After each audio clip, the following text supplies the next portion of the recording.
खरगोन जिले के सनावद में ज्वेलर इबादुल हक उर्फ बबलू शेख की हत्या कर 1.5 किलो सोना लूटने वाली गैंग की मास्टरमाइंड को पश्चिम बंगाल से गिरफ्तार किया है। पुलिस ने पकड़ा आरोपी के पास से लूटा गया माल बरामद कर लिया है। और दरअसल खरगोन जिले के सनावद नगर में सराफा कारीगर के साथ 12 दिसंबर को हुई लूट और हत्या के मामले में पुलिस ने तत्परता दिखाते हुए मामले से जुड़े सभी आरोपियों को अपनी हिरासत में ले लिया है। वहीं इस मामले का खुलासा करते हुए एसपी सिद्धार्थ चौधरी ने मीडिया को बाकी बचे 3 अपराधियों के संबंध में जानकारी देते हुए चर्चा की। एसपी चौधरी ने बताया कि नगर में हुई आपराधिक घटना के बाद नगर के सीमा क्षेत्र में सीसीटीवी फुटेज एकत्रित किए गए एवं घटना वाली दिनांक को कस्बा सनावद के अलीम पटेल, कादिर जाहिर, जिगर और सद्दाम के साथ दिखाई दी। सूचना पर तत्काल कार्रवाई करते हुए अलीम पटेल, जाहिद, सद्दाम, जिगर एवं कादिर को पुलिस अभिरक्षा में लेकर बारीकी से मनोवैज्ञानिक तरीके से पूछताछ की गई तो उन्होंने घटना में अपनी संलिप्तता जाहिर कर दी थी। बाद में पूर्व में 20 दिसंबर को सभी आरोपियों को न्यायालय में पेश किया गया। इस मामले में मुख्य आरोपी शूटर, उसकी बाइक चला रहे साथी एवं बंगाली कारीगर की पुलिस सरगर्मी से तलाश कर रही थी। शूटर मनोज रतलामी को देपालपुर पुलिस ने 3 दिन पूर्व में पकड़ लिया था। वहीं टीम द्वारा सुनार को टिप देने वाले यासिन शेख को पश्चिम बंगाल के हुगली जिले से गिरफ्तार किया गया। उसने पूछताछ में बताया कि वो सोने के आभूषणों की कारीगरी जानता है तथा मृतक इब्बादुल को आभूषणों की कारीगरी करने के लिए कहा कि मुझे काम दिया कर, लेकिन इब्बादुल मुझे काम नहीं देता और बाहर के लड़कों से कारीगरी का काम करवाता था।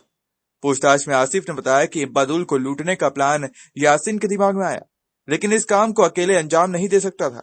इस पर उसने अपना प्लान अलीम पटेल को बताया, जिसके द्वारा ही घटना को अंजाम देने के लिए गैंग बनाई गई और घटना को अंजाम दिया था। हमने 20 तारीख को इस मामले का खुलासा करते हुए बताया था कि जिन लोगों ने घटना घटित की है उसमें से 5 की गिरफ्तारी हमने उसी दिन कर लिया था। जो मुख्य आरोपी जिसने गोली चलाई थी, मनोज रतलामी उर्फ मांगीलाल हटीजा, जो रतलाम जिले का रहने वाला था और जो मर्डर भी फरार भी था धार जिले से, उसकी गिरफ्तारी के लिए प्रयास किया जा रहा था। और हमने जब देपालपुर पुलिस को सूचना दी थी तो पुलिस को इन्फॉर्मेशन के आधार पर उन्होंने घेराबंदी की थी, तो वो उसने वहाँ भी फायर किया था और फिर पुलिस ने, देपालपुर की पुलिस ने पकड़ लिया था। मौके पर ही उससे जो है कुछ जो यहाँ से लूटा हुआ सोने के जेवरात थे वो उसने पुलिस ने जब्त कर लिया था।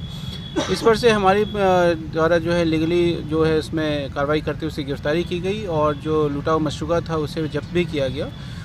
इसके अतिरिक्त जो दूसरा आरोपी जो उसका था वो उसका लड़का ही था जो नाबालिग है और जिसने मोटरसाइकिल चलाया था और जिसने टक्कर मारी थी, उसकी भी पुलिस ने गिरफ्तारी कर लिया है। जो मुख्य षड्यंत्र करता है बंगाली कारीगर जो मृतक है, उसकी दुकान के बाजू में ही उसकी दुकान है, उसने ही ये टिप भी दिया था, उसने ही ये योजना बनाई थी कि उसकी कुछ व्यापारिक प्रतिद्वंदिता होने की बात सामने आ रही है। उसको वो काम उतना नहीं मिलता था जितना मृतक को मिलता था।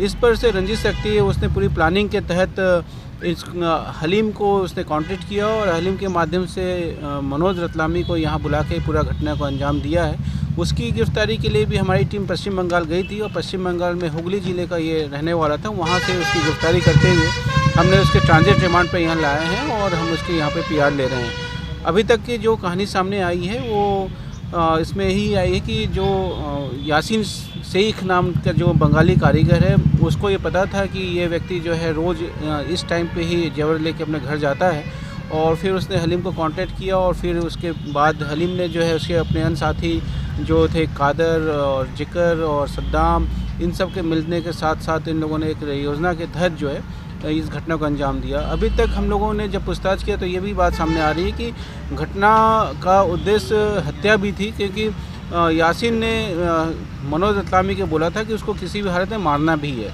तो ये लूट के साथ हत्या का भी इनकी प्लानिंग था और ये पूरी जो प्लानिंग चल रही थी पिछले 6-7 महीने से चल रही थी। बीच में ये और भी कई बार ये सनावद आया है, परंतु किसी कारण से घटना कर नहीं पाया।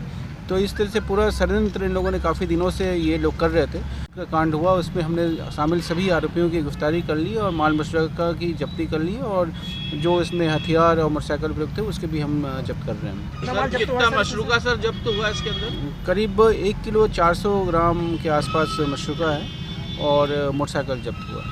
सर कुछ नगद राशि भी थी? नगद राशि बहुत ज़्यादा नहीं थी, 92,000 थी, लेकिन उसमें कुछ इन लोगों ने स्वर्ण आभूषण बेचने की बात भी बताया। उससे हम अभी इन्वेस्टिगेशन कर रहे हैं। सर एक दूसरा कोई मामला है गांजे का? बहरहाल पुलिस ने इस मामले में जुड़े सभी आरोपियों को अपनी हिरासत में लेकर नगर के इतिहास के सबसे बड़े अपराध का खुलासा किया है। बड़वाह से वाजिद खान की रिपोर्ट।